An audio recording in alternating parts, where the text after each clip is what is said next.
What's it like coloring with your left hand? I definitely it's like learning how to color again. I just have to learn how to stay in the lines and control my hand. That's what it's like. But you do it really well, though. We are going to talk about how things have changed in our household when we have a broken finger on a dominant hand. Stick around. Welcome to the channel. My name is Morgan here at The Life of Tillman, and my special guest is Brenna. This is our oldest daughter, our 10-year-old. If this is your first time, welcome. I'm so happy to have you here in this space. I hope that while you're here, you find everything that you need, love, and enjoy right here on the channel. If you haven't done so already, go ahead, click that subscribe button and that notification bell so that you do not miss any of the videos uploaded on the channel. If you've been with me before, welcome back. We had a wrench thrown in our lives just after the first of the year, January 5th, to be exact. Just a regular, ordinary day for Brenna in basketball life, and she goes to practice that evening, and I tried to catch the ball, and it hits the tip of my finger and broke it. Pow! Done. She's had a jammed finger a few times. Not that finger, but on her right hand, her index finger was broken. So she has been in a splint ever since. She had surgery, what has it been, a little over a week ago now, last Tuesday, on the 11th, she had surgery on her finger. And we are looking at something like this on her hand for about 3 weeks. 3 more weeks. She'll get the splint taken off in about a week, and then she'll have a cast put on, and she'll have that cast on for 2 weeks, and then we go into physical therapy. I say we. I won't be the one doing the physical therapy, but we are on this journey together. And you guys don't even know how much together I mean when I say on this journey together. I have never experienced not being able to use my dominant hand. I'm left-handed. But this has definitely been a journey. And it has really changed how we, even all of us in the house, operate every day because she has zero use of this hand, guys. Well, I used to, but I'm now trying to use this little thumb right here and these 2 fingers, but I have to stop using them because it's wearing my muscles out. So yes, so I don't have a video of it, but we play card games at night and or anytime, not just at night. I don't know why I said that, but and she tries to use that little thumb holding her cards. It is the funniest thing ever. Now we laugh about this now, but there have been many tears shed, right? Like, because basketball is over for at least until the middle of March, as far as this right hand goes and playing games and things like that. So we're looking at a while of no basketball for her, but we are still cheering the team on. We're still going to games. Assistant coach here. She's still learning all about the game. And as soon as the doctor clears her, she will begin work on left hand. And who knows, I may turn out to not be the only lefty in the family anymore. So, but things have really changed in our home because she can't use her right hand. And if you think about it, homeschooling, chores, getting dressed, like everything. If you can think about it, not having your dominant hand. Tape it to your back for a day and see how you do. Try that out. Try it out. If you can think about not having that dominant hand for an extended period of time, it is going to change everything. So just with homeschool alone, she's doing obviously a lot less writing, which it's crazy because we intentionally do everything or majority of the things offline, so no computers. And now I'm like, if we were online, we wouldn't have this problem. Just switch it over, use a different mouse, but we don't have that option. And then you're talking about writing strands. What is the title of it? Writing strands. Okay, handwriting. I haven't been doing that unless I'm going to put Brenna, the date, left-handed handwriting. Right. So she has stopped her. We use the Good and the Beautiful for handwriting for all 3 of the girls. She has stopped her handwriting because she just can't do it. And it's going to look bad. Yeah. I'm going to show you guys a little bit of what her left hand handwriting looks like. But don't judge me. Please. Don't judge. They're not. They're not going to judge you. Like, you're handicapped for a little while. It's okay. Yeah, actually handicapped. Handicapped. Okay. So, a few things. When it comes to spelling, now this is funny, but I had to tell her this will not be my life. But she had me doing her schoolwork, you guys. She's like, Mom, I can't answer this. Can you write all the answers down for me? And I'm like, what? And of course, what did I do?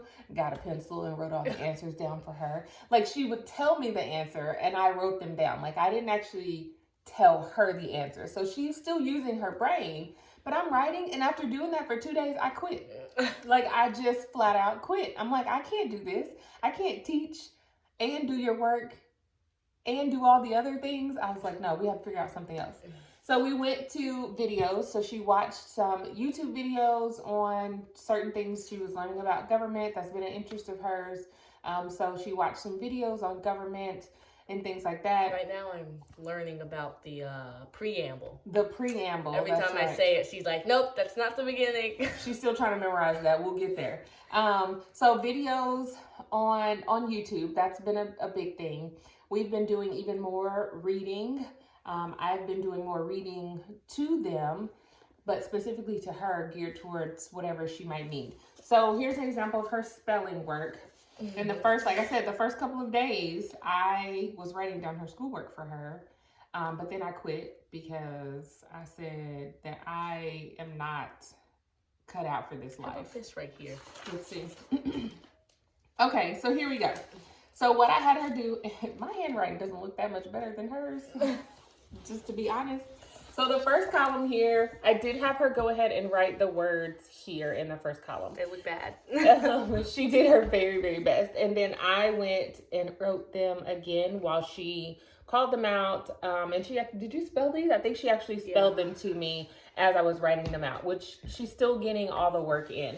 Some other things that we've kind of done abbreviations on is here, where this one right here says circle the misspelled words. And then write them correctly on the line. I did not have her write them correctly on the line, but she did have to spell them out to me verbally. If you had me write a triangle, it would, I don't even know if it would look like a triangle. Probably not. It would probably look like chicken scratch. Okay, another example here is fill in the missing words, and instead of her actually writing the word, she just put some form of a something. I don't know if that's supposed to be an arrow or what, but underneath the correct word, just to make things a little bit easier for her. We have a really long time, and even when she does get the cast off, it could still be challenging, because that muscle memory we know will come back eventually, but it's just going to be a little challenging for her. So my hand will probably look like a rag doll. She's going to be flopping. weak and everything in that hand. So that's kind of the adjustments that we've had to make in spelling. She did go ahead and try to do her dictation sentences, which I thought was awesome. She gave it a good effort with her left hand. So high five to you, not with that hand. There we go. Okay. So that was good too. This one is funny. It says, read the words, listen for the vowel sounds, write each word in the correct box. So we just have a bunch of lines here. That's pretty much how that's going. She's just drawing lines to the box. But she's still getting the work done. And for me, that's what matters. And she didn't want to stop working. Slide over here, out of the camera. She didn't want to stop working, which I think is awesome, because she could have just said, I don't want to do anything. And she could have done that, and she didn't. She's like, Mom, how are we going to do this? Like, I got to get my work done. And she has cried. She cried today, just out of frustration, because she's used to going at a certain speed with her schoolwork, and she can't do that with her left hand. And going to sleep in a very comfortable way, but this time I have to like leave my arm on like a pillow and sleep on my She's struggling with sleep too. So today, as far as like school, I've just been encouraging her every day to just slow down. Slow down. Don't think about the pace that you were able to do it with your right hand. Just slow down. Take it one day at a time, one question at a time, one subject at a time, and just take your time. And I don't rush her. And if she doesn't finish something, we come back to it the next day. And that's fine. This is a season right now. This is a season for us where we just with her have to take things a little bit slowly. So another creative thing, which this was actually her idea, I think it was, in Wordly Wise, is, oh, she tried so hard. Okay, so section E in Wordly Wise, which is a vocabulary lesson, they have to read a passage and then they have to answer the questions. Well, here are the questions, okay? They're supposed to write the answers. So what she does instead is she takes a line and she underlines the answer for the question and then writes what number question it goes with. Or we stopped with highlighting because we couldn't erase it if that wasn't the correct answer. So we just went to underlining it. But this has been working really well with her for her Wordly Wise.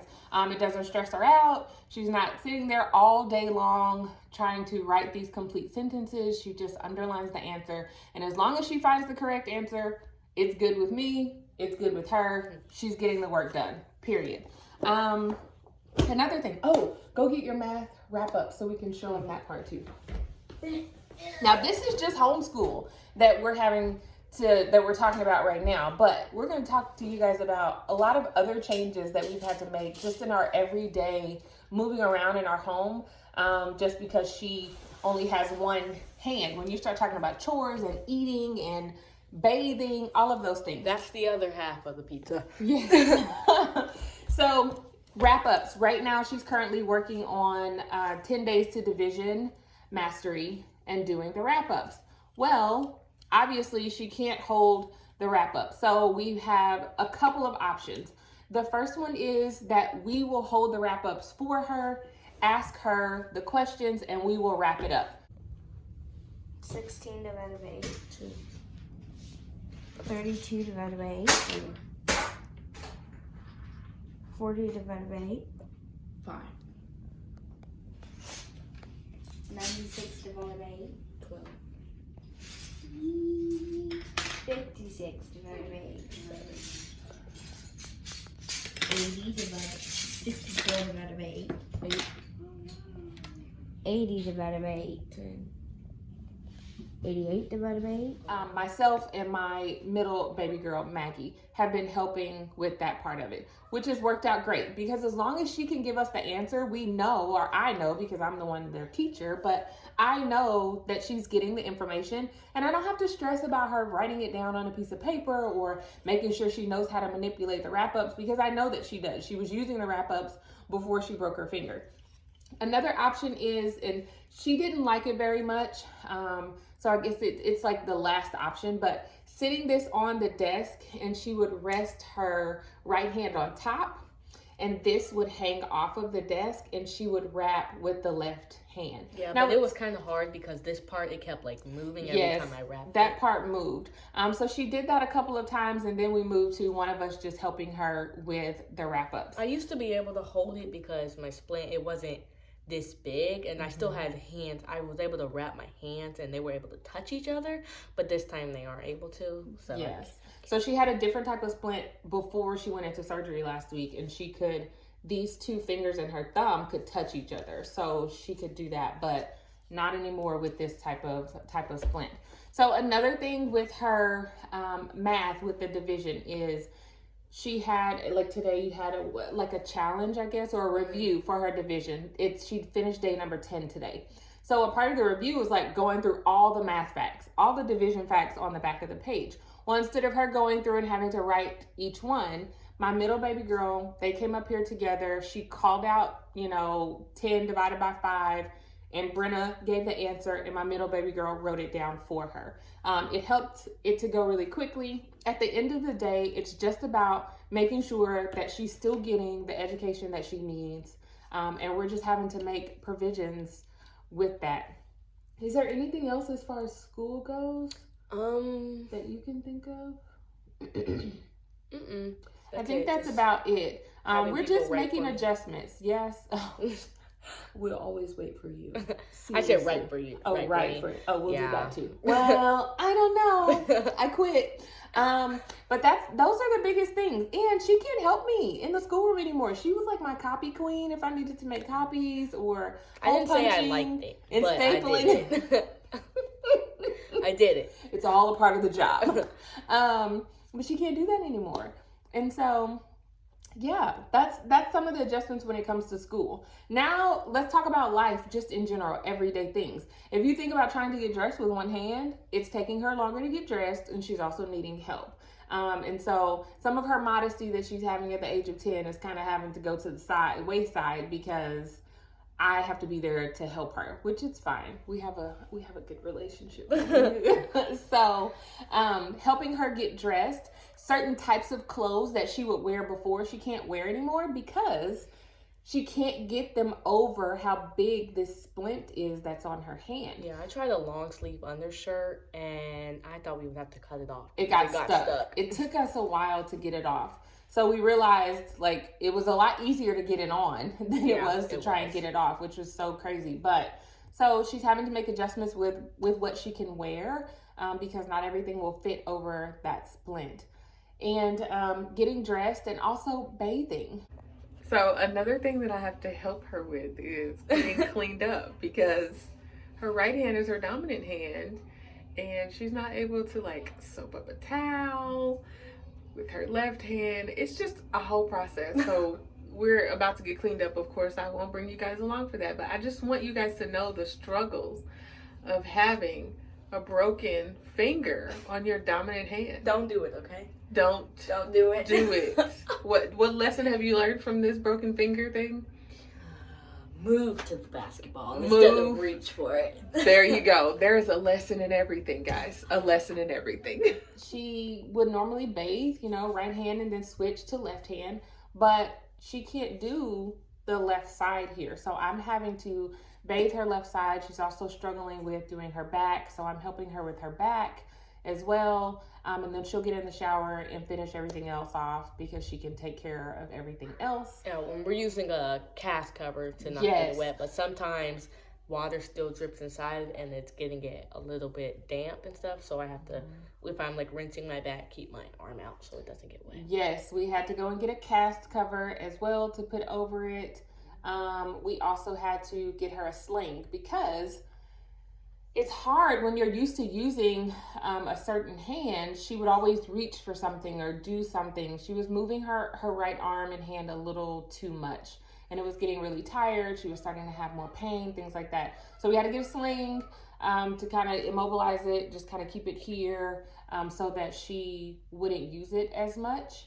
And then chores around the house have had to change. I've had to sweep, like hold the broom with this hand, like right here, and then like push. She doesn't do much sweeping. Most of the time, the middle baby girl does the sweeping. So she's our dishwasher loader and unloader because she can do that with one hand. Now, does it take her longer? Absolutely. But we're all pitching in and helping. So that's another thing. She can also still clean off the table. She does that with her left hand. Yeah, sometimes I'm not used to like starting on the other side of the table and going like this. I normally, if I had my right hand, I would go like that way. So she's having to think of like retraining her brain. What is it, like left side, right side brain type of thing? Adjusting to that. Another funny thing is, I'll show y'all a video too, trying to help her eat her food. This is one of the many things that I have to do to help my child with one arm. I have to hold her bowl so she can scrape out the rest of the chia seeds and milk. Like a bowl of cereal. You can't tilt the bowl back and put the spoon in because you only have one hand. So here I am holding the bowl. My job description has changed lately. So it's been an adjustment though. I'm glad that we're at the point now where we can smile about it. We can laugh about it. We know that we still have a long road ahead. And honestly, I'm not glad that this happened at all. But what it did was gave us back our normal, fun schedule. Like reading at the table while we're eating breakfast. Yes, we missed that. Yeah, being able to read at night and stuff together instead of me at basketball practice or something. Yes. Having to go to bed early because I have to be up at like 6 something in the morning. And I don't have to do that anymore. Thank goodness. That is correct. As much as we love and she loves basketball and we always want to provide her an avenue, it took away from a lot in our everyday lives and our homeschooling. There were no more sitting down at the table, no slow mornings because we were up and out the door 4 days a week at 7 o'clock in the morning. So that we've gotten that back. And getting that back today was actually our first back to free Friday, because with so much time, so many chunks of time being taken out of our days, Monday through Thursday and even Friday morning, we couldn't have an entire day off like what we were doing before she started with this other basketball team. So it's some adjustments have been made. And I think that God always provides us what we need, even when we don't know that we need it. And I think he knew. I know that he knew. I'll take that back. I know that he knew that we needed a break. No pun intended. We didn't need this break. But that is how that came. It came in the form of this right here. Yeah, and we needed help setting up diffusion stuff. Like right before I would go to bed, I would be like, Mom, can you come help me set up my diffuser? Oh, diffusers for essential oils? Yes. She's not been able to do that because she can't twist the top off, and we're not putting all that in our mouths. So you can't twist the top off. So just a lot of adjustments have been made. So I just encourage you, sometimes we have to just go with the flow. That flow may not be what we want it to be, but we just have to go with the flow. And so if you are a praying person and believe in God, we just hope that you would send up a prayer for Brenna, that she's able to grow throughout this experience, stay encouraged through this experience, and get full mobility back in her hand so that she can get back to doing what she loves, which is basketball in school, right? Oh, say yes. Yes.